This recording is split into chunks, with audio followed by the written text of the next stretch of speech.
Each and every Tuesday at this time, joining us on the River Islands guest line is Brian Baldinger, presented by our proud partner, Golden State Lumber and Showroom, serving the Bay Area for 3 generations. Building better starts with Golden State. When you succeed, we succeed. Visit goldenstatelumber.com. Baldy, good morning. Joe Spadoni alongside Joe Shasky. Baldy. And obviously, we'll rip the Band-Aid off immediately at the start here. The biggest news of the last 24 hours here locally is, Jed York getting arrested over the weekend in Ohio. I want to keep it, from a playing perspective, because you were a former player.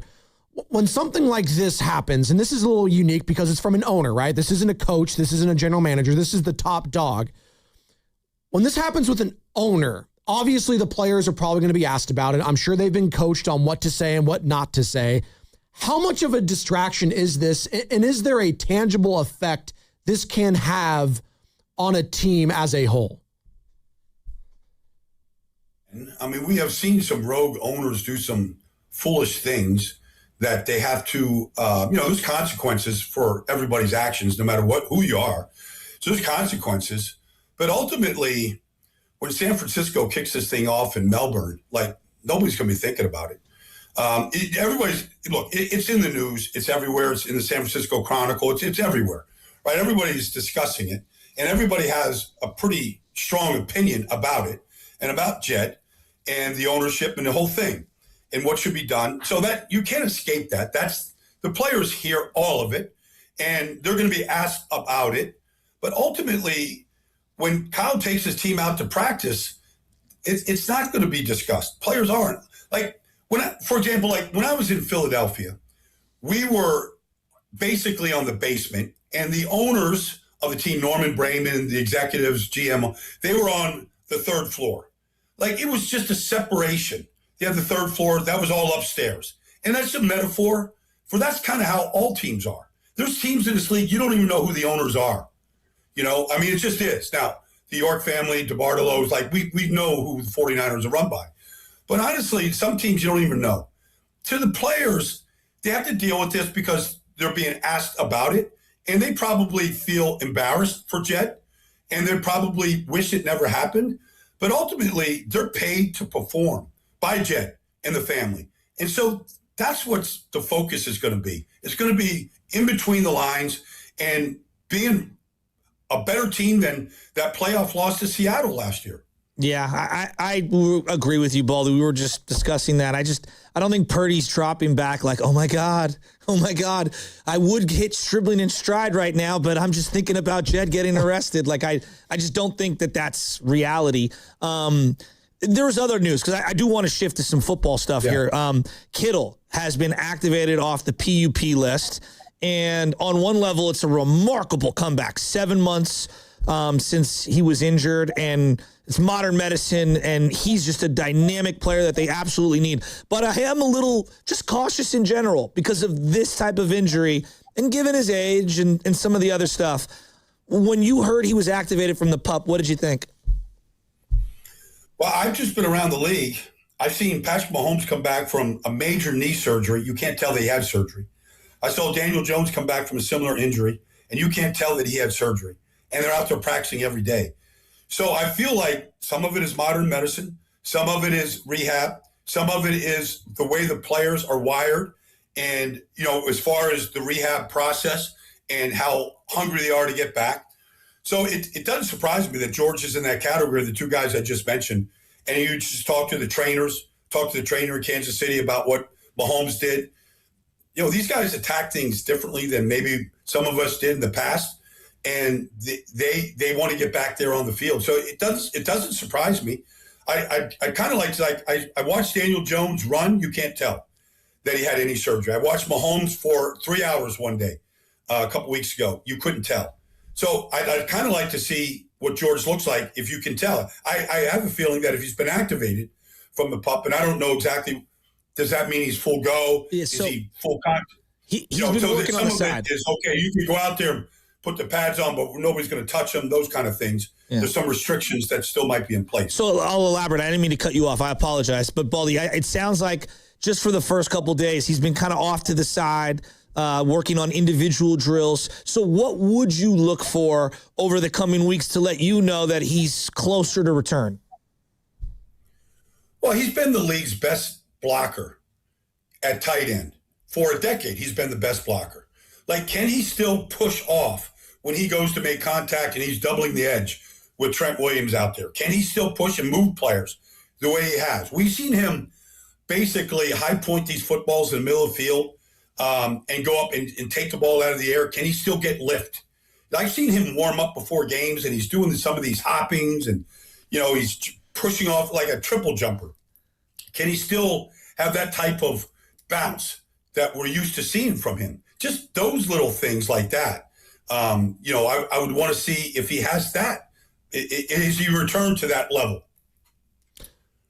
Odyssey NFL insider Brian Baldinger joining us here on the River Islands guest line. Also going to be live in person at our Red and Gold Summit next Thursday, baby. So freaking pumped for that, Baldy. Let's go. I can't wait, man. I know. Same for us. And Baldy, we are going to crush food out there too. Oh, Jax, they hook it up. They hook it up. They're going to have the full spread for you.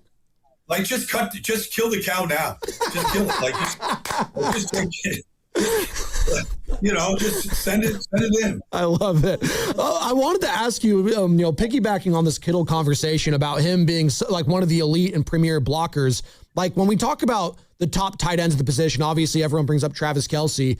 For the greatest, tight end for my money, and I'm only 33 years old, so I can only see what I saw. But Rob Gronkowski, I think, he personified what a tight end should be, blocking, receiving, all of that. And I think Kittle is in that mold. But, coming off this injury, Baldy, should the 49ers and Kyle Shanahan consider maybe like easing off some of that blocking and maybe start transitioning him into more of just a pure receiving threat, just given his age and given, the Achilles injury? Or is that too much of a stretch because of how important he is in the running game?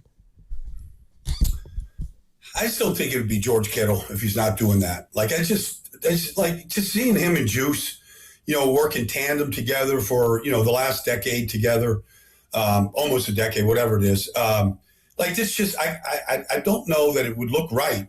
Now, is it the right thing to do? It might be, but I don't think that's how George wants to play. It's a little bit like Aaron Donald down there in Los Angeles right now, not to get off the subject, but Aaron Donald doesn't want to come back and be a part-time player. He doesn't want to be a situational pass rusher. Like, I don't think George wants to come back and be a slot receiver. Like, I just don't see that. That's not who he is. That's not how he played the game. He told me, like, his dad was an offensive line coach at Oklahoma, right? He didn't get on the field at Iowa, all right, until he could block. Like, that's what they do at Iowa. They block. That before you catch a pass, you got to be able to block the edge. Like, I feel like that's how George wants to play the game. Whether that cuts his career short by a year or two or whatever you might be able to savior, like, I don't think that's an option right now.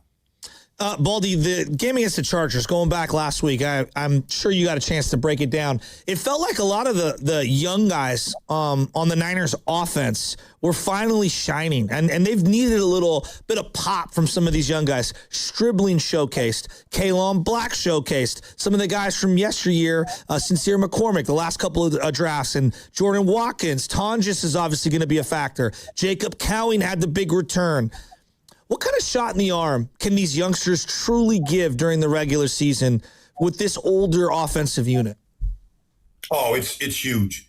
They need it. Because there's nothing like an injection of youth. Just from, like, some of these guys don't know what they don't know, but Kalon Black looked good, and they need him to be good. They need a backup to Christian. So, he looked powerful. He pushed the pile. He looked decisive. He looked good. They need Stribling to be good. It's obviously the injuries are the injuries, but they need him to be special. And if you just look at Seattle last year, you look at their left guard and Graves Abel and what he did to him last year and the pop that he gave him. You look at Emanwari and what he did for that defense. You need an injection of youth. It can't just be veterans because of their experience and what they have accomplished in this league. Players need that juice, that rookies and young players, not just these guys that we're talking about, pre-soc. They need these guys to pop and to really help. And there's no better feeling than when you see young guys step up and contribute immediately. And speaking of that, they have a young guy and a rookie, and Carver Willis trying to get some reps over at the left guard spot. Like, it doesn't seem like they know who they want at this point. Maybe they're taking all the way to preseason game 3. They're rotating a couple guys there. Robert Jones, obviously Connor Colby. What do you make of the left guard competition so far, Baldy? And ultimately, who do you think is going to win it? Look, I mean, Dominic Pooney was here 3 years ago. And, he was there because of an injury, and he took advantage of it, and they haven't moved him out of the spot. It was a great pick. I think Pooney was a 3rd-round pick. Willis is a 4th-round pick out of Washington. Like, I feel like good. I mean, may the best man win. Now, the problem is that Trent's not out there, and I don't know how much he practices on a daily basis, but you want time with your all-pro left tackle out there. And so how much time can because Colby's played there, so he kind of knows what Trent's like, but you kind of want that thing to be seamless working with him, just on combo blocks and cutoffs and passing stunts. Like you want time with it, and I don't know that how much time you get because of just getting Trent ready for the season right now. But that, regardless, you should be able to focus on that position, and may the best man. Well, you want your best 5 out there, period. So I think this is healthy for the team right now. What's the bigger concern for you right now regarding Nick Bosa? The fact that he hasn't really participated at all in training camp because of what could be some sort of an injury, or maybe the looming contract situation? Like, I'm very worried about how he's going to get ready for the regular season. Because when he held out that year, a couple years back, everyone said, don't be worried. Don't be worried. He'll come in and he'll look like Nick. And it felt like it took him a month and a half to truly feel like a Nick Bosa in the regular season. Like, I'm concerned about where he's at right now. Well, this is 3 years ago. His first game was against the Steelers in Pittsburgh, and he had 3 sacks that day, Joe. He dominated the game, and so did San Francisco. So, I mean, I part of me says if he's healthy, there's nothing to worry about. These guys know how to play. They know what they need to do. Everybody needs some level of contact, but he didn't have any that year, and he was just fine. Now, he is older, and there's been serious injuries since that time. So these injuries chip at you over a period of time. They wear you down, and all of a sudden, some of the things that you could do or that you thought you could do power-wise, strength, it might not be the same. But I can't speak to the contract situation. The 49ers have always taken care of him. I don't know why he would think that they wouldn't so I don't know that. I don't know the business side. But I feel like if he's healthy, I don't think there's much to worry about. Brian Baldinger joining us here on the River Islands guest line. How should Niner fans be feeling about this defense as a whole right now, Baldy? There's a lot of new names, new faces, obviously, some veterans, some young guys they're going to be relying on. Obviously, Nick Bosa is huge for the line in general. Like, what is the perception or your perception of this defense as a whole heading into preseason game 3 and then week 1 in Australia? Well, you're counting on a lot of unknowns. Okay, first of all. So you're counting on Nick to be Nick. You're counting on Fred to be Fred. Dre. You're counting on some to be what we're used to seeing. Now, we don't know if we're going to get that. That being said, they have invested heavily in the defensive line over the last 2 years. So, you need Michael. You need CJ. You need Alfred Collins. You need Grayson Holton. You need these guys to be good players. The Rams rebuilt their defensive line, and they were great. Once Aaron Donald retired, all these guys, Kobe Turner, all these, Jared Verse, like they hit on every guy. Like they're all good players. And they have a young defensive front that got better this year, obviously. But, Seattle, they've been building Byron, you look at the guys that they have up front, they've rebuilt that defensive line through the draft. And they've got great young players.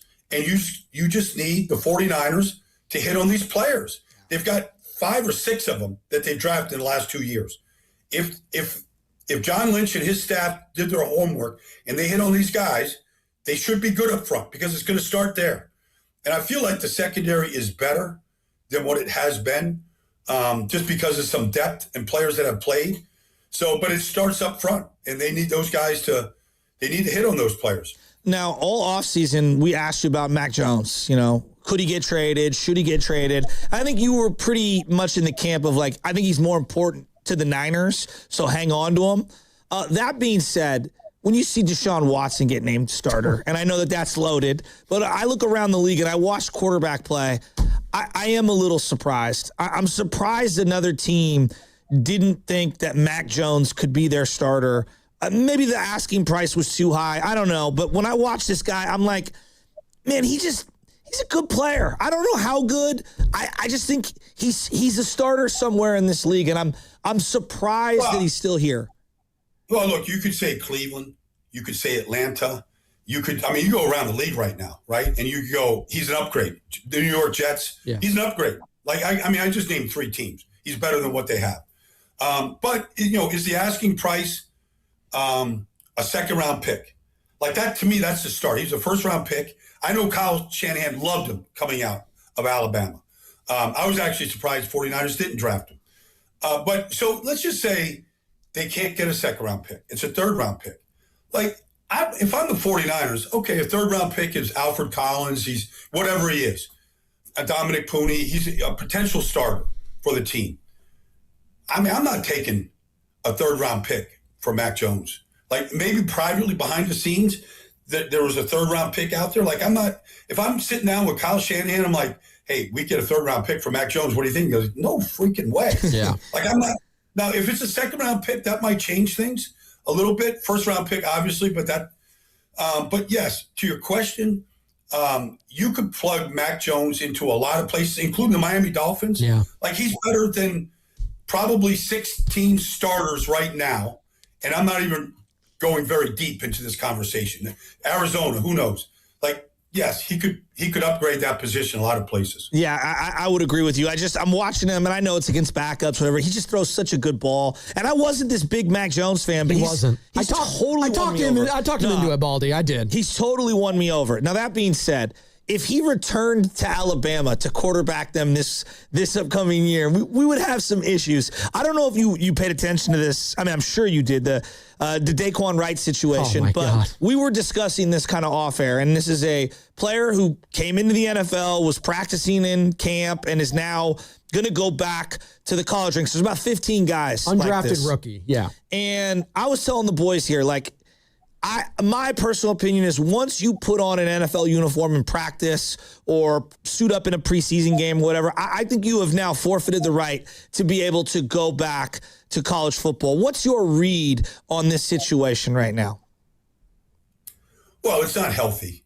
It's not healthy because, like, if you're Dan Lanning at Oregon, you're Kirby at Georgia, whatever, and now you have to, like, rethink your roster after you've just spent an entire offseason after the NIL where you only got these guys for a couple of months anyways. And now you have to rethink some positions because you have to. Because if you can upgrade the position, you do. But it's literally becoming fantasy football in some ways. It's the designated hitter. Oh, we'll just take Aaron Judge and we'll put him in our lineup. It's not the way football is supposed to be played. It's not the way it's supposed to be coached. Nobody agrees with it. Like, it just should be exactly what you just stated, Joe. When you leave college football and you put an NFL uniform on, your college eligibility ends. It should just be literally that cut and dry. It should be that black and white. Like, it shouldn't be any other. There should be no other situations about it. Well, and it goes back. And how we got to this place is just because there's no patrolling body in college football right now to stop it. The lack of leadership is ridiculous. It's horrible. Yeah. Golf has had this issue with reinstated amateurs, meaning guys that go play professionally, earn money professionally, and then they go, you know what? I want to be a reinstated amateur, and then they're now going up against, Johnny Lawyer or whatever, or some 17-year-old kid, and I find it to be absurd. Well, it is absurd, but, the word amateur is gone. Yes. There's no amateur 100%. athletics anymore. The NCAA, like, just think about what it stands for. Like, the amateur part of the NCAA is out. Yeah. So it's like you have to redo the entire moniker right now. No, it's true. We were talking about, it's almost like it's minor league football now is what the NCAA is. All these guys getting paid like that. It's the feeder system, and it always has been for the NFL, obviously. It's the farm system, right? It's the farm system. It's exactly what it is. Yeah. I do love it, though. I'm not going to lie. We're addicted. Oh, we're all going to be watching it. We're going to be addicted to it. Oh, yeah. Like college football, like the top of the top. Like we've got 8 teams, legitimately 8 teams in college football that could win the national championship. Yeah. And maybe we're not even thinking about some others. But, Indiana, Miami, Ohio State, Oregon, nobody knows what's going to happen. Like it is going to be fun to watch on saying the divisions, the Pac-12 joining the Big Ten was the best thing to happen to the Pac-12. I'm sorry to say, but no, it's true. It's like putting Oregon and USC and UCLA in that conference right now made that a better conference. Well, and it's funny you say that. It feels like that in the NFL this year, too. I know, like, the Seahawks and Rams, everyone looking at them as, like, the juggernauts. But, like, for a while, it felt like, all right, the Chiefs and who? For a long time. Now it feels like, hey, AFC's wide open. Like, what's the most under-discussed, I don't know, storyline or team in your mind, Baldy, heading into week 1 here in a couple weeks in the regular season? Well, I mean, just take the Minnesota Vikings, okay? 2 years ago with Sam Darnold, they won 14 games. It didn't end well in a playoff game. The offensive line was awful. Sam didn't play good, but they won 14 games. Brian Flores was up for, probably assistant coach of the year. They led the league in takeaways. If Kyler Murray was the number 1 pick in the draft for a reason, the guy's got a dynamite arm. He was a top 10 pick in baseball. Like, the guy's an athlete. Now, he's never played on a team that has this type of talent in Minnesota. He's never played for a coach like Kevin O'Connell. That has a defense coordinator like Brian Flores. Like, it's all set up. And you've got Justin Jefferson wanting to return to being maybe the best in the business. It's set up for them to succeed. The Giants are an interesting team. I just saw them. Like, they dominated the Miami Dolphins in a scrimmage last week. And if those pass rushers, and they're legit, if those pass rushers are in the fourth quarter of a game and the Giants have the lead, like, it's going to be, the quarterbacks are going to be under siege. They just are. This Arvell Reese, you can't take your eyes off the kid. And we're not even talking about him as a pass rusher yet. But you just watch him blow up. You want to run I formation? Like, he just blows these fullbacks up. He makes them disappear. They have real talent, and they got bigger. And they're going to be better coached by a real coach. Like, I think the Giants could come out of the dark ages and compete, especially if Malik Neighbors looks like Malik Neighbors like he did his rookie year.